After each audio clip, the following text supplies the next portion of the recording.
Welcome back, brothers and sisters. Braden, this is Langley Outdoors. You know the entire drill. Guys, we've got to talk about something because I, honest to God, am pissed at USCCA for something. And full transparency, they are my sponsor. And I will always tell you what I've researched, what I have, and I have some very serious feels about something that I'm about to show you. We're going to go all through it. I source every single thing I've ever shown you guys. It's one of my hallmarks.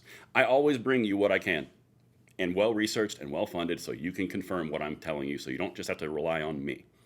But I'm going to probably get probably my hand slapped a little bit because they genuinely don't know this is coming. And we're going to have an honest conversation. And I'm going to have all of it right over there just for you to be observing it, because this you've never seen before. All right.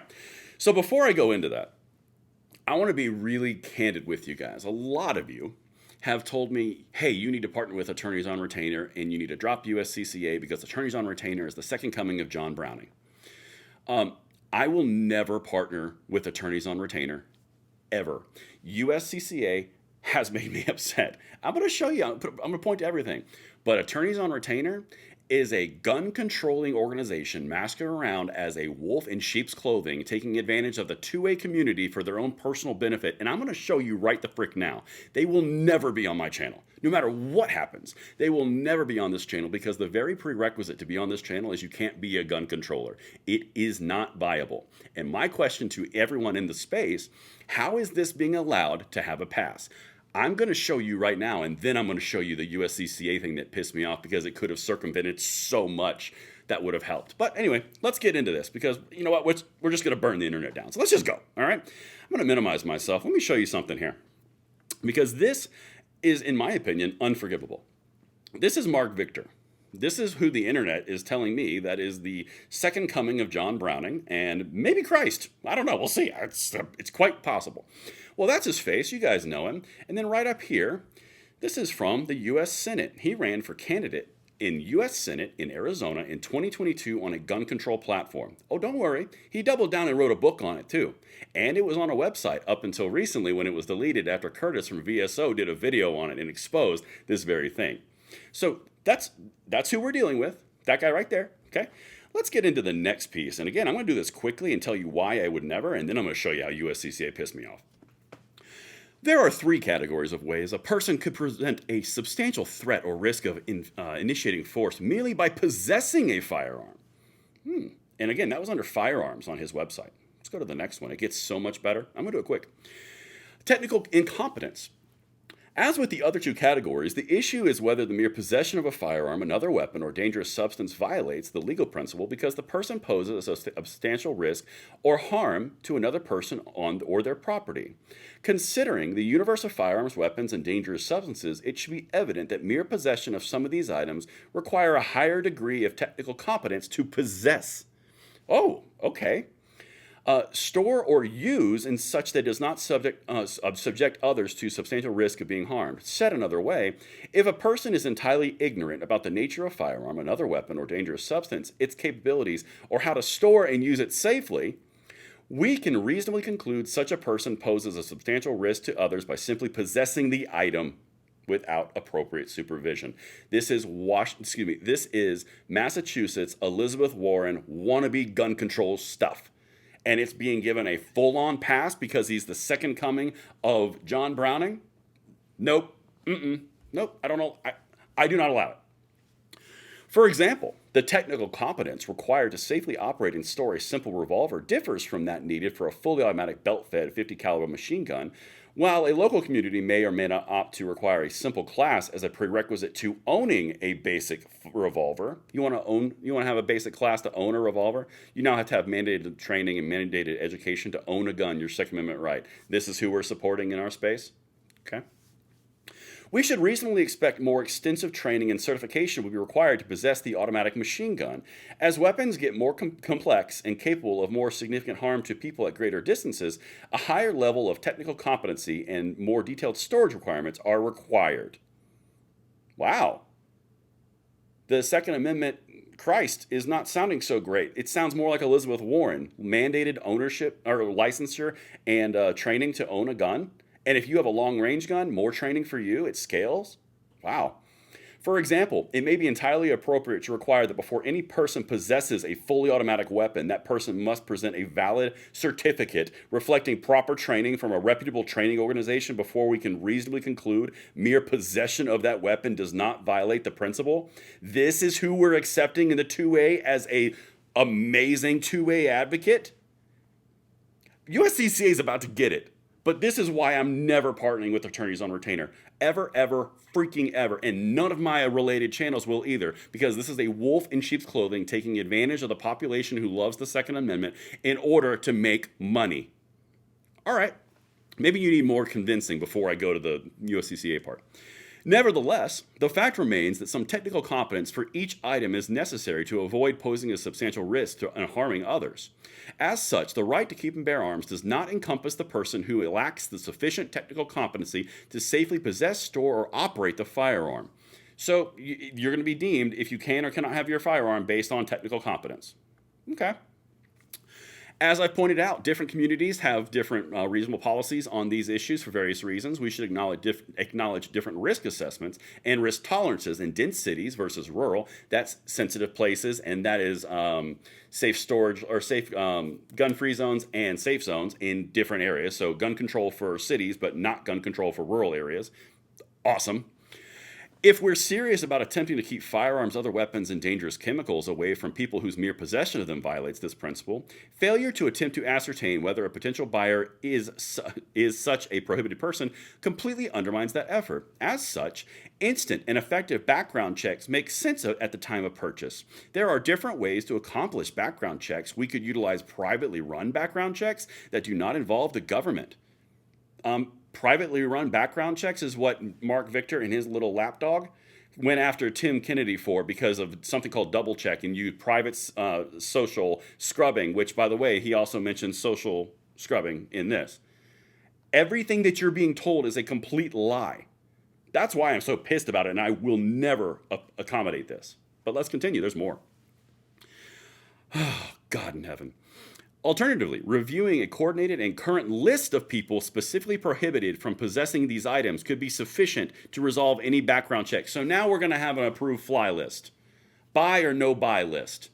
I'm still waiting on the point where this is acceptable for the gun world.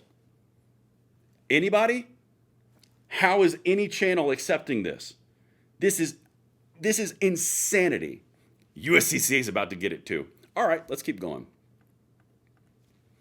Finally, as with the issue of free speech, it is essential to point out that in a free society, property owners remain free to ban whatever guns, weapons, or dangerous items they see fit to ban without consulting anyone else or even attempting to justify the reasons for doing so. Wow. That sounds like safe storage zones. That sounds like gun-free zones. That sounds like sensitive places. All the things that we fight from Massachusetts, from California, from New York, all the gun control that we are always railing on. As 2A advocates, each of us, Mark Victor, the guy at Attorneys on Retainer, is guilty of publishing a book and a website and running for Senate campaign, which would have affected every single person watching this video. But yes, please continue to tell me how this guy is the best person to support our 2A rights if we get pinched in a bad situation. All right, now let's go to USCCA because they're going to get it too. So look what I found. I found the Kayla Giles Third Circuit Court of Appeals rejection, the confirmation of her of her retrial, or a request to retrial, good Lord. So it's funny because the gun controllers that I just mentioned and Attorneys on Retainer have never shown this. And USCCA has never shown this to me either. I had to find this on my own. So the point at which I get real pissed at USCCA on this is because what I'm about to show you is the actual case documents that was never released, was never said, was completely cherry-picked by Attorneys on Retainer to build a narrative to attack people like me for supporting USCCA when USCCA never gave this. This could literally have prevented 12 to 15 months of you guys being misled and being led astray, to be quite honest, by a wolf in sheep's clothing pretending to espouse the Second Amendment rights that we hold so dear in order to make money. All right, if you don't believe me, let's dive in. You can see right there, this is the Kayla Giles thing. I'm betting there's some things in here that they didn't tell you and no one has told you, including USCCA didn't tell me. Again, the part where I get pissed. As you can see, convictions and sentences are affirmed.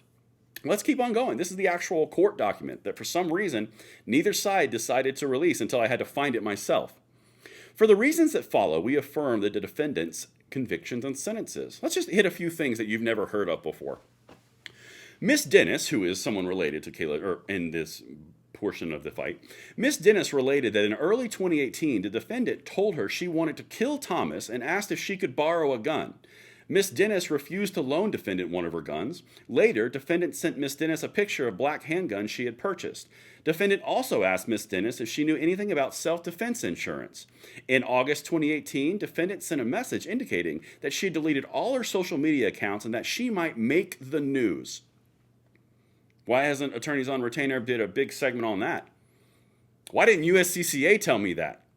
Again, you're seeing the point of why I'm getting pissed. Because everything that we're about to hit circumvents the complete narrative that has been crafted in order to say that we've been misled by this big insurance behemoth while this information is publicly available.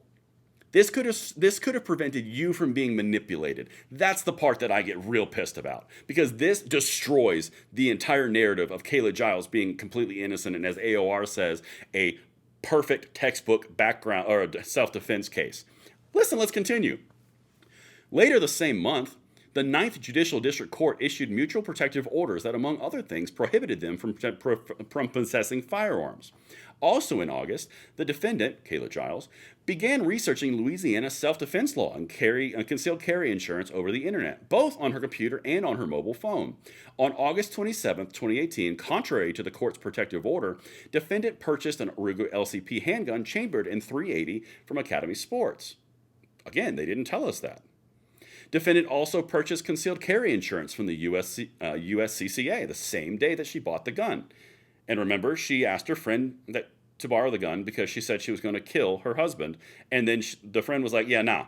Okay, maybe there's more. Maybe there's more that we're missing here. Because again, this could have circumvented the entire thing. And I'm going to say something a little out of turn probably. My friends and other peers were asking for content to support or undermine the claims that were being made. They wanted to know what the hell is going on, and this was not provided. That is bad. Okay. While defendant described Thomas jumping towards her car and jerking the car open, the self-defense claim, the defendant's daughter stated that Thomas walked towards the car, which contradicted a recorded statement she had given the police earlier. So she, in the court, said that there was no aggression. Okay. In the video that was taken from afar that we've seen so many times and basically used as a reason why it was self-defense, the defendant was seen closing the rear driver's side door and proceeding to the driver's door. Thomas can be seen walking towards the driver's door, and he opened the door. Approximately 2 weeks before the incident, defendant had entrusted her laptop computer to her sister, which defendant delivered in a flowered bag. Defendant made calls from the jail. Among them was a call to Miss Austin, during which Miss Austin asked the defendant if someone could take the flowered thing from her. Defendant told Miss Austin that no one was searching for it and that it doesn't exist. Miss Austin told defendant she was worried about herself, and the defendant told her, give it to Jennifer, give it to Jennifer. That, by the way, is the computer of which she researched the USCCA contract and background and all the lawful defense in Louisiana. Yeah, she hid it, and then she told her friend to get rid of it. The police became aware of the existence of the laptop during their investigation. Detective Curtis Gunter of the Rapids, Parish Sheriff's Office obtained the laptop, from which he retrieved a self-defense insurance contract dated September 1, research on self-defense law dated September 4, a notice of intent to relocate with a child created on September 4, and a message in August 2018 from defendant stating that she might make the news and might need a fundraiser for bail money. This message also stated that defendant had deleted all of her social media accounts. Deleted all social media's accounts. She's going to make the news. She needs to raise bail money because she's going to do something. She's going to relocate with a child. She's looked up USCCA self-carrier insurance. She's looked up how you actually justify killing in Louisiana, bought a gun against a protective order, and then tried to conceal the evidence, of which she got 30 years for obstruction of justice. We're still waiting on the point where AOR, or Attorneys on Retainer, hasn't said this. They haven't put this document out either. Isn't that weird? Again, I'm still real pissed at USCCA about this. Because again, this would have prevented a whole lot of things, and The jury heard evidence that in the weeks leading up to the incident, defendant told Ms. Dennis that she wanted to kill Thomas and asked if she could borrow a gun.